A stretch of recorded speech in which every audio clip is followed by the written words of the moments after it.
Buon pomeriggio e ben ritrovati con un nuovo appuntamento di Trieste in diretta. Oggi è venerdì, abbiamo due ospiti nelle due fasce orarie che si susseguiranno per questo pomeriggio che passeremo assieme. In questa prima parte ho il piacere di avere ospite e torna a trovarci negli studi di Tele4 Mario Cerne, presidente dell'Accademia del Fumetto. Buon pomeriggio, ben trovato. Buon pomeriggio a tutti. Poi parleremo di altro, di sport acquatici, ma insomma ci arriviamo con calma. Cerne, abbiamo innanzitutto un vasto programma da poter spiegare, quello dei vostri corsi estivi, dopo tutto un inverno passato a disegnare, a scrivere, a insegnare. Ci sono anche le attività estive a beneficio anche di chi finita la scuola di mattina può frequentare i vostri corsi, ed è un programma come ogni anno molto vario. Si passa dai corsi per adulti a quelli per i bambini, dal fumetto occidentale a quello orientale, il manga, la china, insomma, per accontentare un po' tutti i gusti e tutte le fasce d'età. Allora, il nostro anno scolastico praticamente termina la prossima settimana e subito dopo, neanche avendo un attimo di tregua, lanciamo i corsi estivi. Ormai è una consuetudine, sono accolti con grande entusiasmo, anche perché la formula non è proprio estiva, non impegnativa, tranquilla. Una settimana in cui ci sono dei laboratori che durano 10 ore, 2 ore al giorno, dal lunedì al venerdì. I titoli variano di anno in anno perché sono scelti dagli insegnanti. Diciamo che c'è quel divertissement che alla fin fine è anche corretto in un ambito, finisce la scuola, è come dire, ok, adesso facciamo un po' impariamo, ma in modo più leggero, più tranquillo, è vero, se sarà più estivo. Non dico che c'è l'ombrellone e quant'altro, ma diciamo che lo spirito è quello, sempre con la professionalità alta, però appunto anche perché i corsi sono molto brevi, perciò sono dedicati ad argomenti ben precisi. Un corso di fumetto dura da noi 2 anni, certo. Quindi in 10 ore è una minima parte, quindi si scelgono dei pezzetti o delle cose interessanti da insegnare che possono comunque essere utili, sempre in un ambito più leggero e anche divertente. Certo, infatti io vedo dal programma, che lo leggo anche per non sbagliare, si comincia dal 15 di giugno, quindi subito. Molto presto, sì, infatti. 5 matite per 5 personaggi, che è il titolo del primo che mi viene proprio sotto lo sguardo. La nostra insegnante ha scelto, Giulia Maniscalco, ha scelto 5 personaggi e ogni giorno ne propone uno e insegna a realizzarlo. Personaggi ovviamente comics e manga. Si scelgono anche, siccome molti sono corsi per bambini, si scelgono in base anche al target a cui è destinato il corso. Chiaro, vedo infatti dai 7 ai 13 anni con Giulia Maniscalco. Poi fumetto da dove cominciare, quindi anche si pongono le basi, no? E più di qualche corso quest'anno è stato pensato proprio per dire ok, venite a provare, senza un impegno. Un corso di un anno scolastico è impegnativo, certo, cioè sì. si entra con delle idee ben precise perché lo si fa. Qui invece c'è la tranquillità di dire ok, proviamo a cominciare, vediamo, ci divertiamo in totale tranquillità. E infatti da dove cominciare? Sempre rivolti o a bambini o a giovani, questo tipo di corso. Scrivere il fumetto, questo lo volevo un attimo approfondire. È più la voglia da parte magari dei ragazzi di imparare a disegnare o a scrivere anche quelli che sono poi i dialoghi, i testi? Allora, i ragazzi fondamentalmente, a parte rarissimi casi di ragazzi, ci sono capitati degli allievi nati per scrivere e sono venuti per disegnare e scoprono man mano che invece lo scrivere è una cosa loro. E quindi in genere vengono per disegnare, per imparare a disegnare.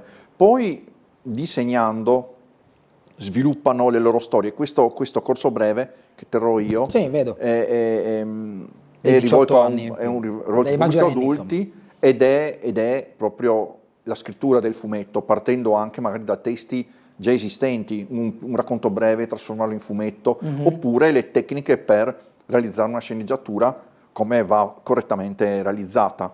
È la prima volta che in questi corsi ne proviamo a realizzarne uno di sera, anche perché in genere le persone o lavorano o magari al mare e quindi alla sera tornano e magari qualcuno ha voglia e piacere di cimentarsi.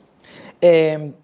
Rispetto alla scrittura, nel tempo, quanto è cambiato l'approccio al dialogo che si ha nei fumetti? Mi spiego, magari nel Topolino rimane sempre quello, perché il target sappiamo che sono sempre i più giovani e che quindi anche il linguaggio si adegua al contesto dell'oggigiorno, magari più tecnologico rispetto a una volta, o più digitale che analogico, però bene o male non è mai volgare, è sempre molto chiaro, proprio perché il pubblico è giovane e quindi non puoi usare neanche troppe parole complicate.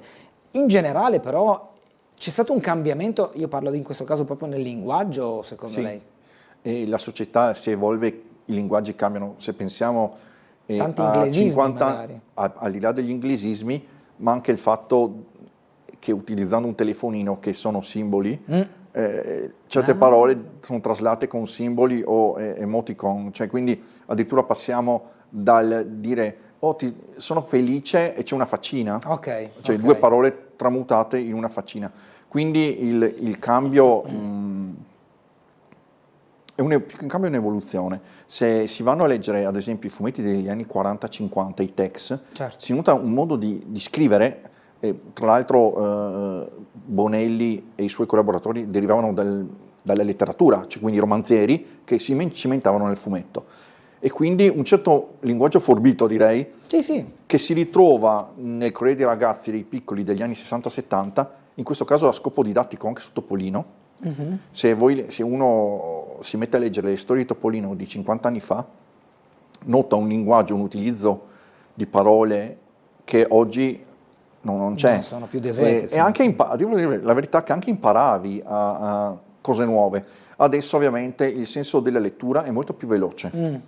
Mentre prima avevamo ad esempio dei balloon e dei testi molto lunghi, li chiamiamo degli spiegoni, cioè ci mettevi un sacco di tempo a leggerli e questo imponeva al lettore di fermarsi su una vignetta molto tempo, perché c'era il discorso lungo. Ci sono vignette in cui c'è il personaggio circondato da un balloon unico che è infinito. E ovviamente le cose cambiano, ci si evolve, il linguaggio è molto più rapido, il cinema, le serie TV, tutto cambia, internet, i social, tutto fa andare le cose in modo molto rapido e anche molto dimenticabile. Cioè una volta che lo fai ti dimentichi subito dopo di averlo fatto.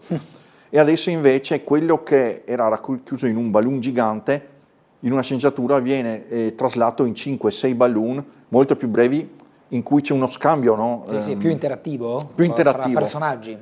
Perché se io in un balloon ci metto le spiego qualcosa bla bla bla bla, in una vignetta, oggi invece spiego e lei magari interagisce, dice non capisco però facciamo così. È molto più veloce e anche devo dire il ritmo se ne avvantaggia. Certo. Quindi il modo di fare fumetto dal punto di vista di scrittura e di conseguenza anche di sceneggiatura e di disegno è completamente differente. Quindi più rapido, molto più forse rapido. Frenetico in certi aspetti. Sì. Poi dipende anche da fumetto a diciamo fumetto. che un fumetto supereroistico diventa estremamente più frenetico di un fumetto più tranquillo. Una storia ad esempio di Paperino, a meno che non sia un inseguimento ai tesori di Zio Paperone che ti porta a essere una sorta di Indiana Jones, diciamo che i supereroi sono frenetici, ma anche i western possono esserlo. L'equilibrio sta nel pareggiare la parte frenetica, cioè l'azione, l'inseguimento, con quella parte più introspettiva che in realtà è quella più importante perché ti fa capire cosa fanno i personaggi, al di là di spararsi o picchiarsi. Anche, il pensiero. I pensieri, no? Poi vedo, disegni il tuo Pokémon. Qua non si poteva fare a meno, in qualche modo. Diciamo che io mi stupisco sempre, ancora oggi, quando i miei figli mi parlano di Pokémon, e parlo di 25 anni, 30 anni, parlano di Pokémon, e ricordo che nel 95, quando comparvero, avevo dei nani come figli, erano super piccoli. Certo.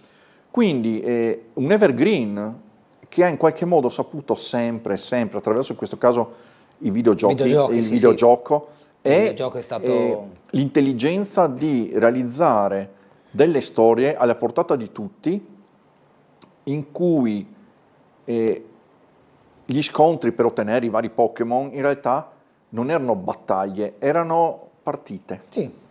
Ma è partita abbastanza tranquille. C'erano i cattivoni, il duo che adesso non ricordo neanche. Team Rocket. Ecco, bravissimo. Vede?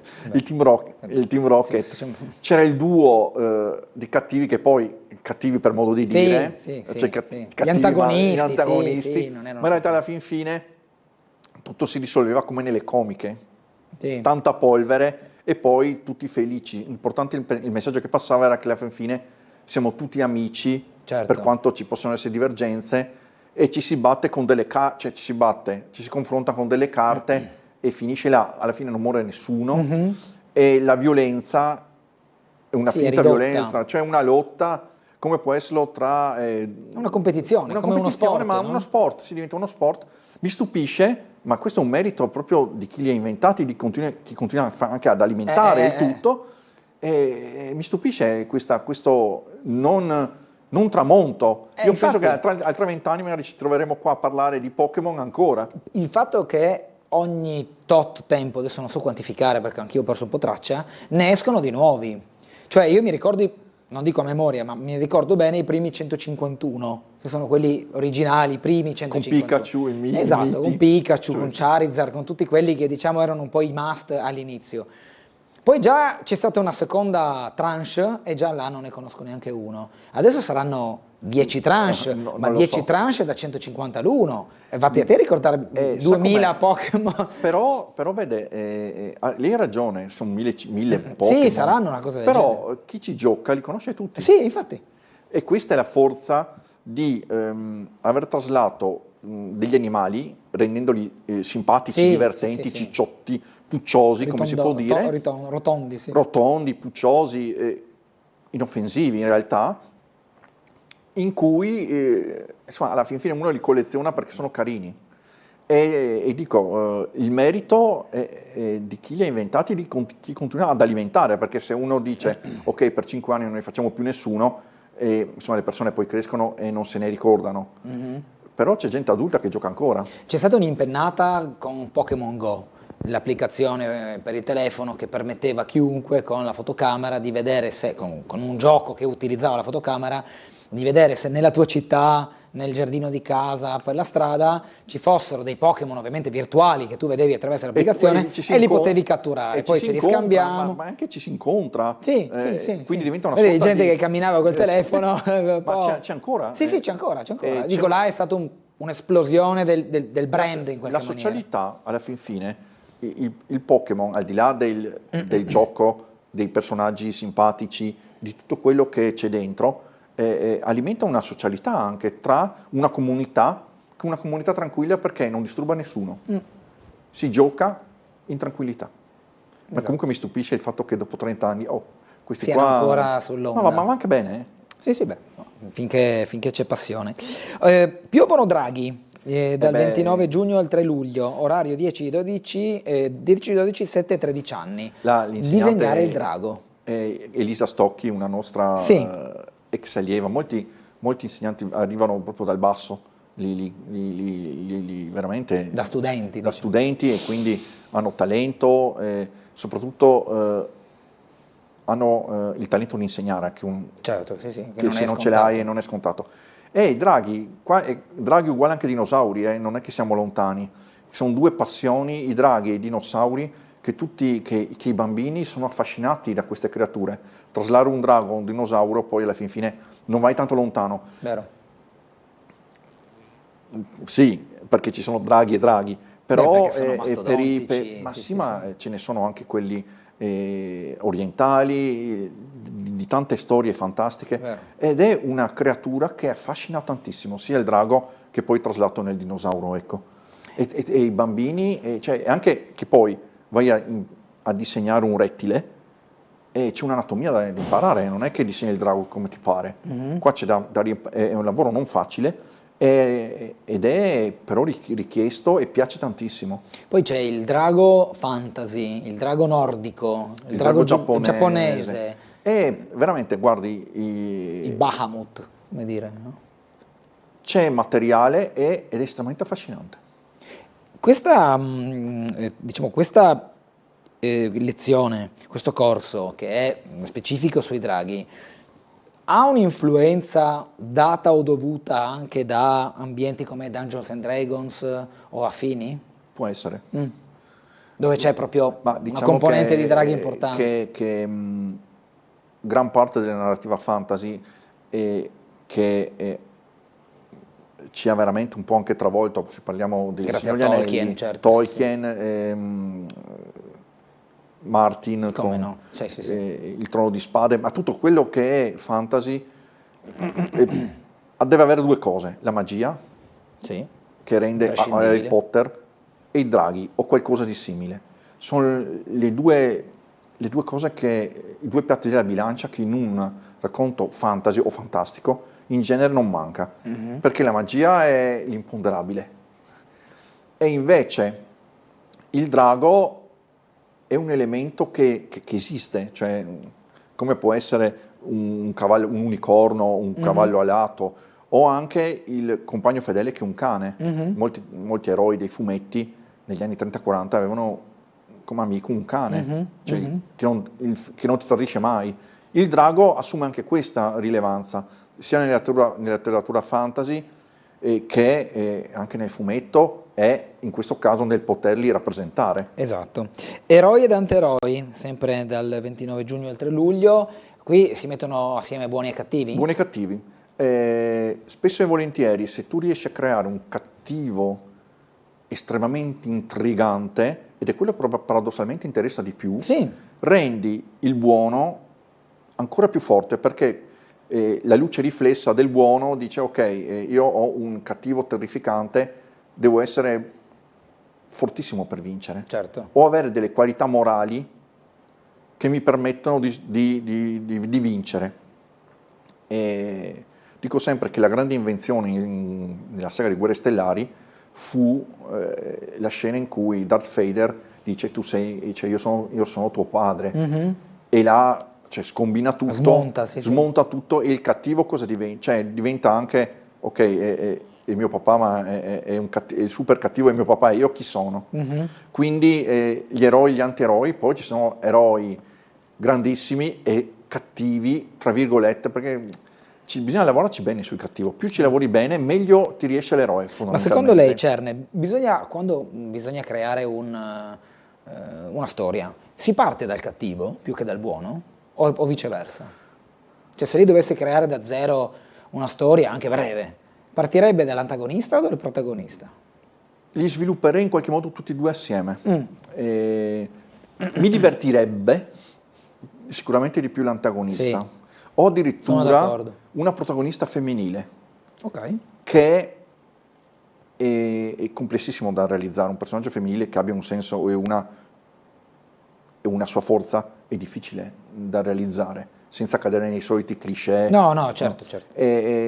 Diciamo, tra un cattivo e un buono, li etichettiamo. Un personaggio femminile è forse quello che mi intriga, sia cattivo che buono. Sì. Però dico, il cattivo è quello che forse un Loki, un Dottor Destino, un Magneto, Magneto che poi nasce e ha un passato nella Shoah, è un cattivo che ha vissuto, che ha sofferto, esce dalla sofferenza, quindi... molti cattivi escono, no? Da traumi.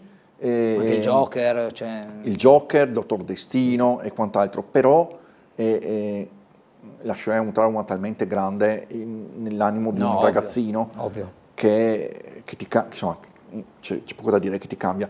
E il cattivo è forse quello che è estremamente interessante. Poi tra l'altro, se adesso che è al cinema Kill Bill, la versione ultra, là i cattivi, e soprattutto Bill, Tarantino gli affida dei monologhi da urlo, e del cattivo, cioè... Sì, nello spazio, non dico esagerato, ma importante.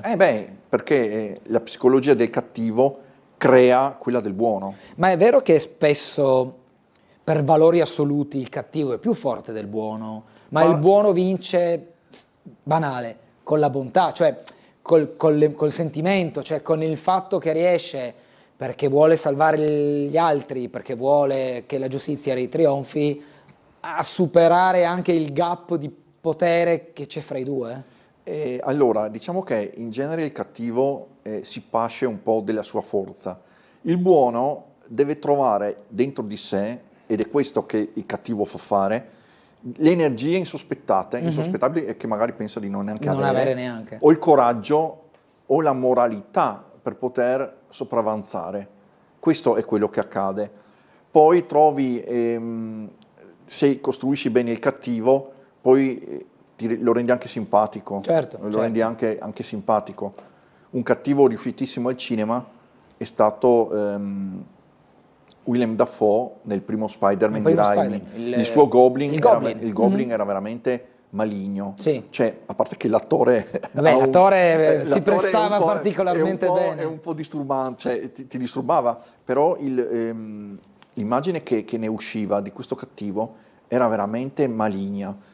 Non tutto per colpa sua, ma alla fin fine cedeva a questo fascino mortale e lo rendeva veramente pauroso, cioè faceva paura. Nei fumetti non è così il Goblin, all'inizio sembra un nemico un po' secondario e dopo acquista molto peso, ma all'inizio sembra il suo nemico colorato, una sorta di simil Joker che ha la sua navetta. Hoover, ecco. sì.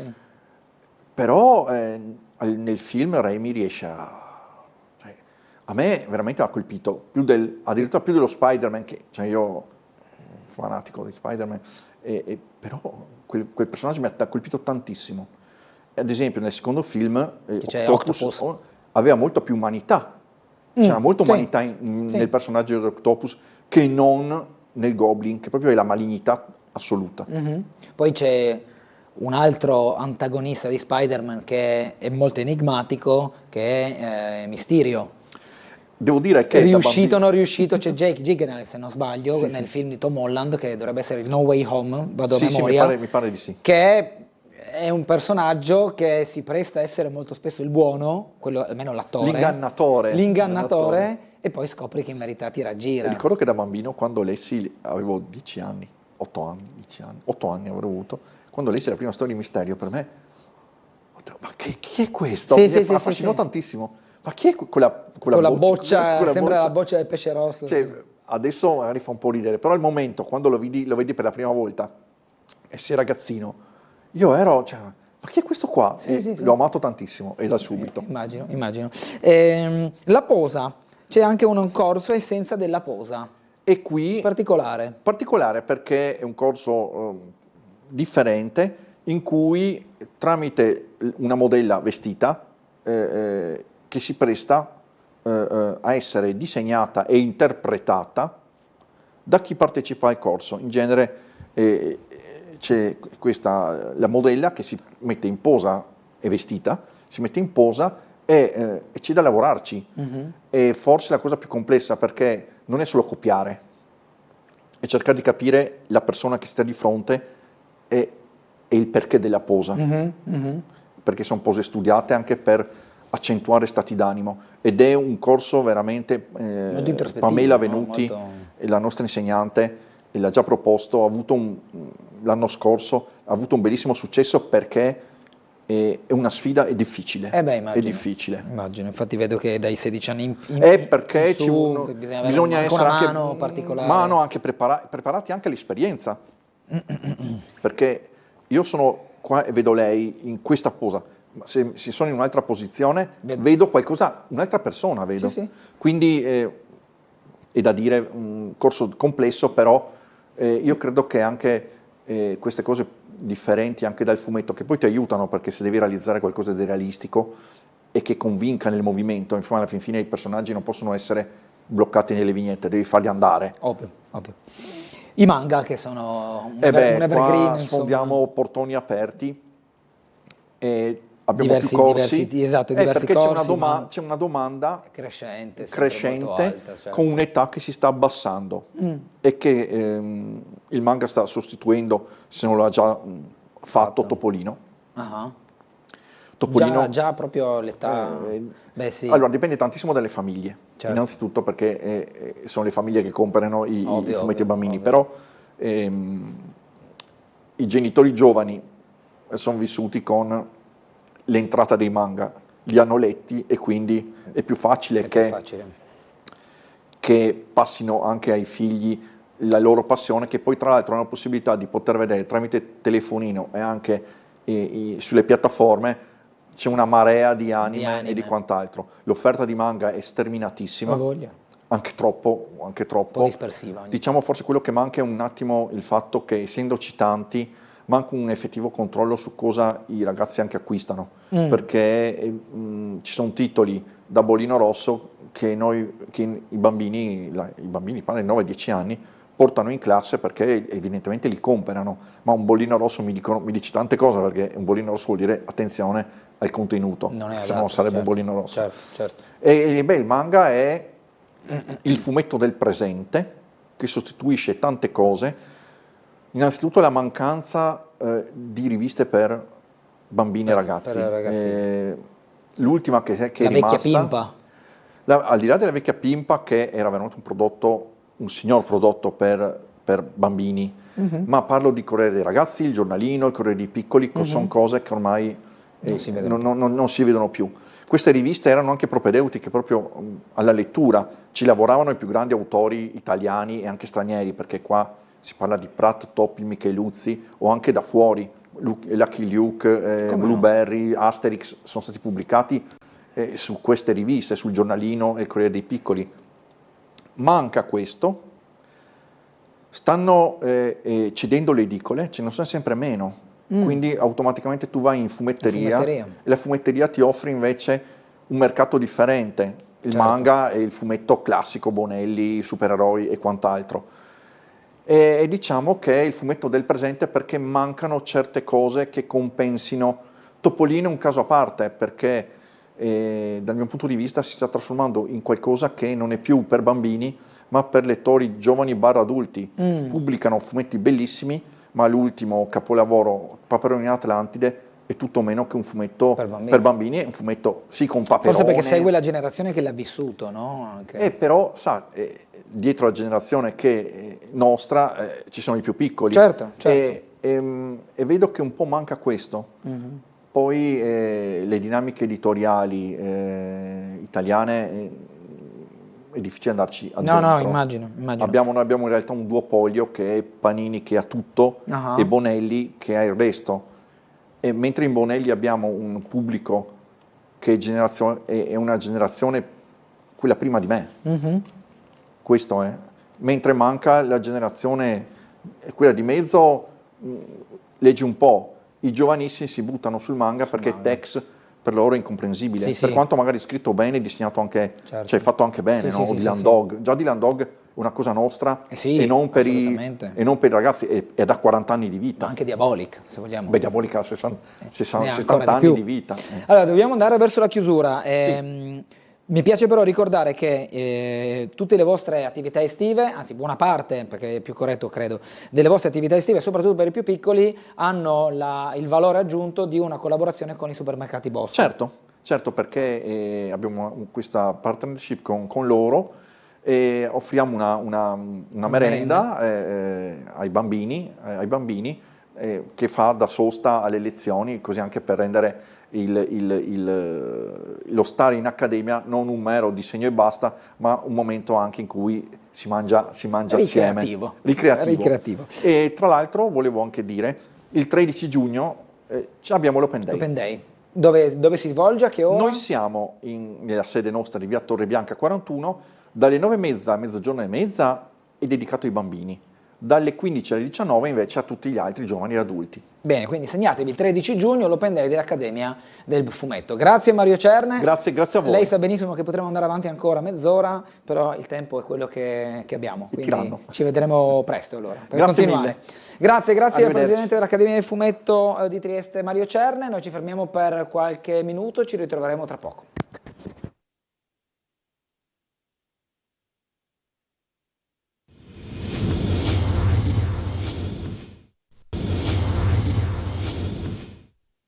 Ben ritrovati con Trieste in diretta, cambiamo argomento in questa seconda parte in compagnia di Martina Jelovčić, Presidente del Circolo della Vela di Muggia. Ben trovata, buon pomeriggio. Ciao a tutti. per parlare proprio dell'attività del Circolo della Vela di Muggia, per anche della regata dei Tre Golfi. Insomma, ci sono diversi aspetti che abbiamo il piacere di approfondire, alcuni già conclusi, alcuni prossimi a partire. Intanto, com'è stato l'anno a livello proprio di bilancio invernale, diciamo, visto che siamo ormai alle porte dell'estate? Ma allora, il bilancio del 2025 complessivamente, con tutte le attività messe in piede, si è chiuso positivamente. Siamo soddisfatti di tutte le attività che abbiamo portato avanti. Si portano avanti attività storiche, attività ormai rodate nel tempo, e devo dire che anche la prima parte del 2026 è stata particolarmente ricca di attività e di regate anche organizzate dal circolo. L'Olympic Sales Optimist Regatta, abbiamo ospitato per la prima volta la terza regata nazionale 29er, che è una nuova classe di vela che si sta affacciando sul nostro bellissimo golfo. 29er? 29er, che sì. sarebbe? È una barca molto performante, è un doppio, quindi Okay. c'è un timoniere e un prodiere, e ormai da 3 anni, ecco, che lavoriamo su questo progetto, anche in collaborazione con altri circoli velici della nostra zona, con atleti, quindi tesserati anche presso altri circoli, e abbiamo avuto veramente dei weekend eccezionali sotto il profilo meteorologico. Questo è importante. Chiaramente la vela ha questo, Certo, questo aspetto. può fare a meno, insomma, di essere Esatto, condizionato una da bella questo. partecipazione e una fortissima collaborazione da parte di soci volontari che non smetto mai di ringraziare per la loro disponibilità. Tra l'altro vesto, ecco, il giubbetto dello staff, e ho battezzato simpaticamente tutto il gruppo come i Super Minion. Beh, sì, ricorda. Perché tutti assieme, ecco, C'è anche quello con un occhio solo, li quindi, ricordiamo. perfetto. Esatto, ognuno ha le sue caratteristiche, ognuno ha la sua competenze, funzioni, e veramente a loro va il mio più sentito ringraziamento, perché senza di loro, senza la loro collaborazione, noi riusciremo a fare squadra sia a terra sia in mare. In quanti siete? Cioè, una squadra composta da? Allora, per una manifestazione, tanto dal punto di vista di gestione, diciamo, di segreteria amministrativa, logistica e di sicurezza in mare, e anche con gli ufficiali di regata della Federazione Italiana Vela, secondo me ci aggiriamo intorno a un centinaio di persone per ogni manifestazione. Ma è tanto, diciamo, complesso organizzare una regata, un evento, proprio per quelli che sono tutti i rapporti che bisogna avere anche all'esterno del circolo, perché poi ci devi interfacciarti con la capitaneria, con la federazione, con il comune, immagino, anche per questioni logistiche. Cioè, almeno se la risposta è sì, è difficile, almeno questi soggetti aiutano, sono collaborativi, cioè c'è una sorta di rete che permette di non diventare completamente matti quando si deve organizzare qualcosa? Assolutamente sì. Meno male. Sì, meno male. Okay. Non è scontato, non è Infatti, scontato, per questo domandavo. perché chiaramente in una realtà come quella del nostro comune di Muggia, che devo dire negli ultimi anni è una realtà molto vicina all'associazionismo sportivo e alle attività sportive in generale, ma non solo, è una realtà molto attiva di attività, di iniziative, quindi riuscire a coordinarsi con i giusti tempi e con le giuste modalità richiede del tempo. E devo dire che il supporto prestato nelle recenti manifestazioni che abbiamo organizzato, ma si rinnova anche in occasione della settimana internazionale dei Tre Golfi, è molto forte dal lato delle istituzioni, da parte del Comune, da parte della Regione Friuli Venezia Giulia e da parte della Capitaneria. Quindi è un percorso, diciamo, che va per step in costruzione, no, dell'organizzazione a livello generale, e che seguiamo pedissequamente, insomma, con una bella to-do list, e sicuramente check.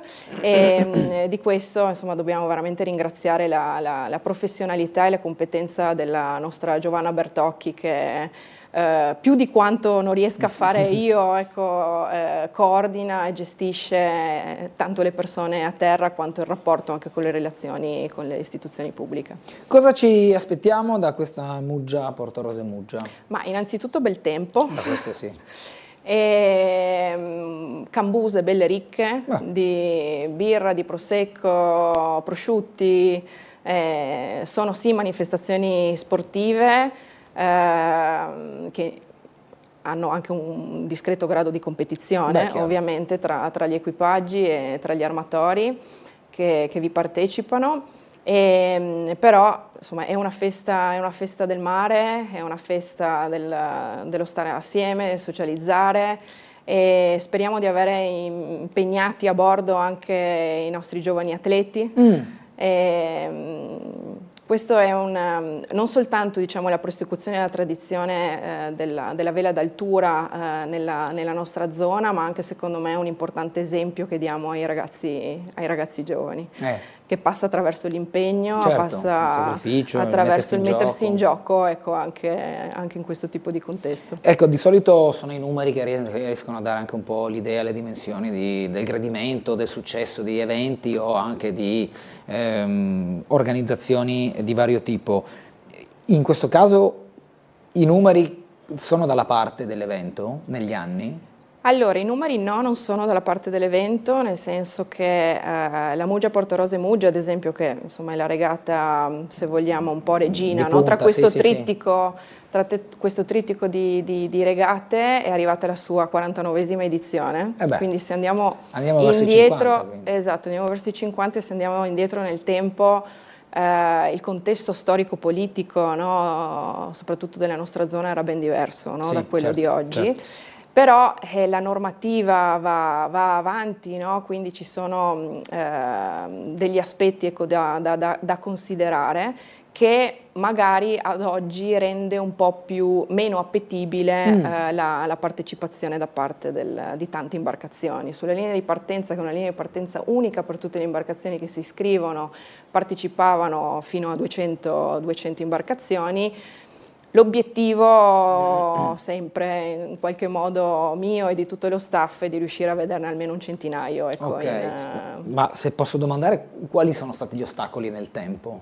Ma allora, sicuramente lo stop del pandemico ha riconfigurato, no, un po' tutte le dinamiche, ma questo penso che riguarda anche un po' tutte le altre regate, no, che si vanno ad organizzare. E l'impatto più significativo lo dà la normativa legata all'immatricolazione delle imbarcazioni.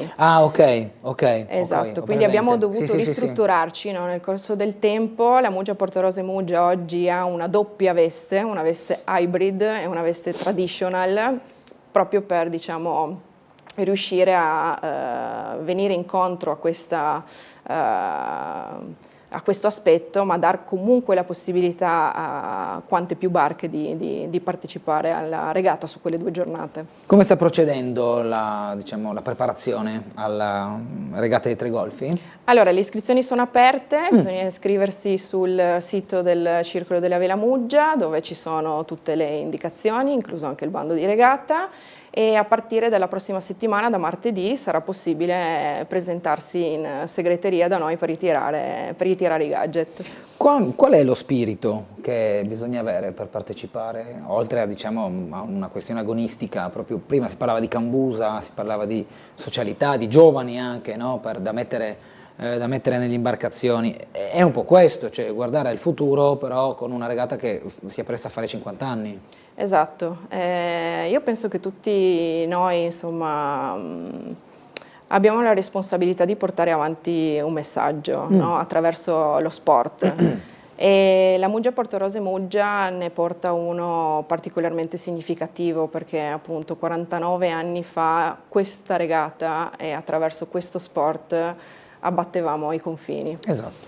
E oggi penso che questo tema sia molto sensibile e debba essere attenzionato, e quindi attraverso lo sport in maniera molto semplice e non strumentale però riuscire a trasmettere un messaggio positivo di unione e di amicizia. Esatto, che non è purtroppo oggigiorno così scontato, no. Basta aprire un giornale e lo si capisce. Ma al di là di questo, torniamo un po' più sereni. Quanto si stanno impegnando i più piccoli nelle attività sportive? Cioè c'è un fermento a livello societario di giovani leve che può ben sperare, farebbe sperare? Allora sì, abbiamo un nutrito gruppo di atleti sia nella classe Optimist, nella classe Laser e nel 29er, come ti raccontavo poco fa. Si allenano, sono molto motivati, però sempre cerco di trasmettere a loro un messaggio importante. Lo sport non li deve allenare e li deve necessariamente portare al raggiungimento di un risultato a tutti i costi. Lo sport allena, soprattutto quello della vela, io lo trovo veramente una metafora perfetta della vita. E quindi la priorità, ecco, mia, della direzione sportiva in questi miei anni di mandato è prima di tutto quello di crescere ragazzi educati, determinati, appassionati, rispettosi, quindi in buona sostanza delle brave persone. Okay. Poi il risultato è una conseguenza dell'impegno, del lavoro e anche della fatica, insomma, messa in campo, non soltanto da parte loro ma anche da parte delle loro famiglie. Perché anche se, soprattutto per gli equipaggi in singolo, i bambini sono da soli in barca, io voglio pensare che in qualche modo l'equipaggio, no, che sta attorno a loro, li supporta, è molto più ampio. Sì, certo. Quindi anche il ruolo dei genitori è fondamentale e sono contenta quando, ecco, questo giubbetto del Super Minion riesco a consegnarlo anche ai genitori, perché significa che sono vicini ai loro figli, partecipano alle attività in modo costruttivo e siamo una squadra, insomma, insieme per lo sviluppo, ecco, personale e sportivo anche dei ragazzi. Ecco, questo è, mi permetto di aggiungere un messaggio importante nel momento in cui lo sport da taluni può essere interpretato come un fai qualcosa perché ti fa bene, non mi importa cosa, che qualche genitore può pensarla così, o viceversa il raggiungimento ostinato di un risultato, che sono entrambi un danno, secondo mio giudizio, per l'amore al cielo, per un bambino, una bambina, un giovane, insomma, chi è in tenera età, perché l'assillo del risultato porta ansia. Sì. Porta l'ansia di dover arrivare a essere il più bravo della squadra, il più veloce in una gara di atletica o il più bravo a guidare un'imbarcazione. Fare tanto per fare diventa un doposcuola e diventa un modo per ingannare il tempo. Non credo che entrambi questi concetti portino a una crescita sana e consapevole anche di chi poi pratica lo sport, che può anche sentirsi quasi costretto a doverlo fare perché te l'ha detto il papà o la mamma. Ma allora io penso che dobbiamo, soprattutto nell'era tecnologica che viviamo oggi, in cui comunichiamo tramite WhatsApp o like o cuoricini, dobbiamo metterci in ascolto. E in ascolto anche di quelle che sono le prerogative caratteriali e le ambizioni proprie, no, dei nostri ragazzi.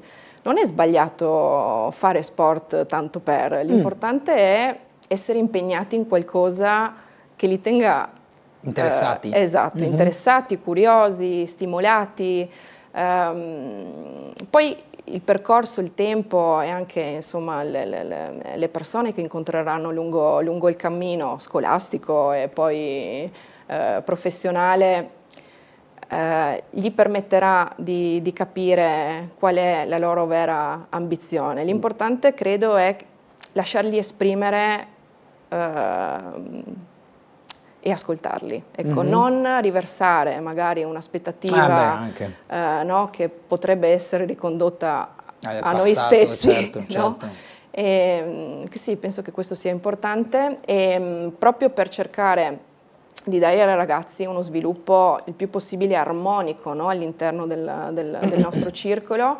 Da tempo, ormai quasi 2 anni, abbiamo attivato un supporto con la dottoressa Annalisa Scherpi, che è una psicologa e terapeuta, che segue i ragazzi, ma si mette a disposizione anche per un confronto con gli allenatori e con i genitori per affrontare diverse tematiche che riguardano proprio la vita del circolo, l'attività sportiva, e penso che possa essere utile, no? Avere dei momenti, no? Di confronto tra tutti, proprio per cercare di andare nella direzione di fare il bene possibile per i ragazzi oggi. Molto spesso vengono additati i più giovani, che però non sono per forza bambini, già i primi adolescenti, ad essere molto digitali e poco analogici. In uno sport come la vela, se non sai manovrare, immagino che non è che puoi andare molto lontano, cioè non hai un telefono che ti dice di dover tirare su qualcosa o spingere o tirare, insomma. Si riscontra questo nell'abitudine magari di avere a che fare con quindicenni, 17enni che fanno un po' del telefono il loro micromondo, però a doversela cavare, scusate, in un mondo molto più manuale, che può essere non per forza l'abitudine di ogni giorno, laddove magari una volta il 17enne o il 15enne era più abituato a scrivere, disegnare, giocare con qualcosa di più pratico e meno digitale. Lo si rivede questo? Ma infatti questo secondo me è una caratteristica vincente, no, dello sport della vela, perché Infatti. i ragazzi comunque c'è tutta una fase di preparazione della barca, esatto, che li porta poi a scendere in mare e allenarsi, e anche sviluppa in loro la cosiddetta capacità di problem solving, no? Perché la rottura, la cima li tiene attenti, ecco, anche rispetto a queste capacità che sicuramente nella vita servono. E in pausa a terra sono sempre attratti da questo telefonino, ovviamente, però quantomeno, insomma, la loro motivazione poi a mettersi in gioco a livello sportivo e agonistico in mare li aiuta a mantenere attiva con l'attenzione anche rispetto alla parte creativa, certo, alla parte certo. risolutiva, no, delle difficoltà che incontrano. Ecco perché la vela, devo dire che anche per la mia esperienza, è veramente una metafora di vita a 360 gradi. Quando è che parte l'agonismo nel più giovane? Cioè, c'è un'età dove si capisce che qualcuno dice ok, adesso so fare, voglio anche vincere? Allora, la pluricampionessa olimpionica Caterina Banti insegna che non c'è un'età in cui si può iniziare ad andare in barca a vela, perché lei ha iniziato, se vogliamo, tardi, no? Comunque, tradizionalmente o anche per normativa, i bambini approcciano attraverso i corsi di scuola vela estivi a partire da 6 anni. E quindi il primo approccio parte da lì, già da giovanissimi. E poi si fa tutta la gavetta, e poi magari a 14 anni si scende dall'Optimist e si sceglie di proseguire su un'altra barca. E invece, da un punto di vista di innovazione, in questo caso di materiali, sta cambiando tanto il mondo della vela, intesa come imbarcazioni, cioè materiali più innovativi, più performanti, più veloci, che siano il telaio, che siano le vele, che siano le cime. Cioè, c'è un progresso tecnologico in questo che sta facilitando, magari anche forse troppo, quello che è poi l'utilizzo di un'imbarcazione? Ma nella giovanile, diciamo che la tipologia di imbarcazione sulle quali i ragazzi regattano sono abbastanza standard e stabili nel tempo. E sicuramente più vai su, ci sono delle vele più performanti, no? Quindi insomma anche le velerie penso che si danno da fare per fare sviluppo, ecco, in questo senso. E siamo attratti moltissimo chiaramente dalle tecnologie, dalle dinamiche dell'America's Cup, no? Quindi insomma si sta andando soprattutto sulle barche grandi verso una evoluzione, no? Nell'uso dei materiali, della tecnologia, un approccio diverso, ecco, dell'andare in barca a vela, che vediamo, ecco, in che misura nel prossimo futuro potrà avere un impatto anche sulle barche, sulle derive. Si vola ormai, praticamente. Sì, si vola. Cioè, ho visto che una volta si era a pelo dell'acqua, adesso sì. E ad una velocità Esagerata. Sì. Esagerata magari no, il termine è sbagliato, però molto alta. Ma questo non fa in qualche modo paura? Soprattutto quando si è più piccoli? Questa cosa di perdere un po' forse il controllo, no? Allora, la paura fa parte del percorso ed è un percorso che affrontano anche i genitori.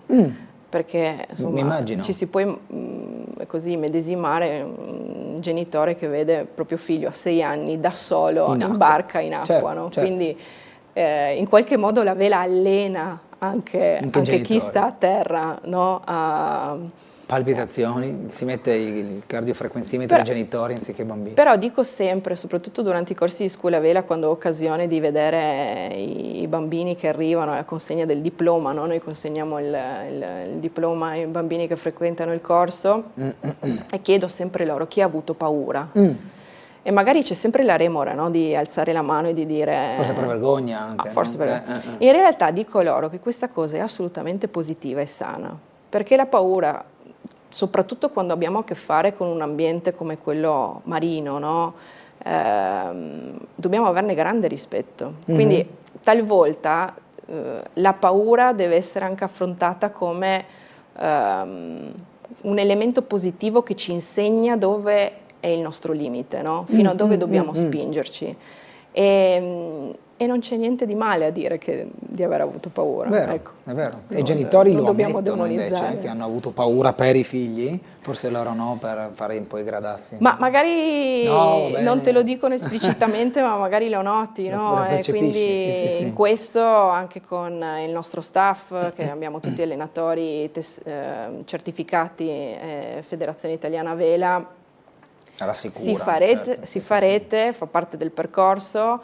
Ecco, in questo si costruisce qualcosa tutti insieme, sempre. Ecco. Bene. E al netto della regata dei Tre Golfi, che estate sarà quella del vostro circolo, come impegni, come eventi, anche come in qualche modo attività che possano poi aprire alla nuova stagione? Allora, noi la settimana internazionale dei Tre Golfi apre con il 13 di giugno, quindi tutte le imbarcazioni che si saranno iscritte saranno tutte assieme su una linea di partenza che è davanti alla sede del Circolo della Vela Muggia, e festeggeremo questa partenza anche con tutti i soci presso la nostra sede. Il 14 ci sarà la seconda prova, no? Quindi per le imbarcazioni immatricolate che avranno raggiunto il Marina di Porto Rose ci sarà il rientro, e anche per la Muggia Porto Rose Muggia Hybrid una seconda prova che chiude con l'arrivo davanti al circolo. La settimana successiva il circolo organizza anche la Muggia per 2 e la Coppa Primavera. E questa è una settimana in cui sono coinvolte anche altre associazioni sportive di Muggia, la Società Nautica Pullino, il gruppo pesca sportivo Marinaresca, proprio per celebrare insomma il mare e gli sport acquatici da più punti di vista. Il 15 giugno iniziano i corsi bisettimanali della scuola vela estiva per i bambini dai 6 ai 14 anni. Da fine luglio, per tutto il mese di agosto, avremo i corsi per i ragazzi più grandi, dai 14 ai 18, e organizziamo anche corsi veleggiate e corsi di vela per adulti. Avremo la nostra veleggiata sociale a fine agosto. E forse tiriamo un attimo il respiro a settembre, per poi concludere dal punto di vista delle manifestazioni veliche con la Coppa Città di Muggia se non sbaglio ottobre. Quindi sarà un'estate densa. È sempre molto densa, sì. Tutti gli anni. Sempre molto densa, tutti gli anni, e d'inverno non ci fermiamo, perché anche in questo periodo comunque c'è la possibilità richiesta di attivare dei corsi di scuola vela invernale. e lì si vede la reale motivazione dei nostri ragazzi, che sono straordinari, perché insomma, uscire in barca in periodo invernale è tosta. E il circolo ha anche un'intensa attività fitness con vari corsi presso la nostra sala Giorgini. Quindi proprio come dire, pacchetto completo, sia in acqua che a terra. E poi c'è la vita sociale, le feste, il ristorante sociale, quindi insomma si crea comunità, no? In questo modo, non sì. Solo con Muggia, immagino anche con chi abita nei dintorni. E forse anche oltre confine, poi c'è tutto questo scambio che aiuta la comunità a potersi integrare con chi è oltre confine, con chi è a Trieste, con chi è in provincia fondamentalmente. Infatti sotto il profilo, diciamo, delle autorità con le quali ci interfacciamo non c'è soltanto la Capitaneria di Porto di Trieste, ma c'è anche quella di Capodistria, no? Per ottenere tutte le autorizzazioni necessarie. Saluto anche gli amici della Marina di Porto Rose che ci ospitano, no? Per la notte del 13. È una bella manifestazione, ecco, questa. Ogni anno di più, proprio in base, insomma, alla realtà storica, politica, economica che vive il mondo, ecco, questo penso che sia un bel segnale che merita di essere portato avanti. E anche un bel messaggio, come è stato detto poco fa. Poi il prossimo anno sono 50 anni, grande festa, però andiamo piano piano. Assolutamente, dovremmo cercare di inventarci qualcosa di speciale, però sì, il prossimo anno soffiamo sulle 50 candeline di questa bellissima regata. Vabbè, poi ovviamente avremo modo di approfondirlo nelle prossime occasioni. Dobbiamo andare in chiusura, grazie Martina. Grazie a voi. Grazie ancora per tutte le attività descritte e ovviamente quello che fate. Ringrazio te, ma dietro c'è tutto uno staff, ci sono tante persone che lavorano, che si impegnano, ovviamente anche le famiglie e i ragazzini. Noi chiudiamo qui, grazie a tutti per averci seguiti e un buon proseguimento con i nostri programmi.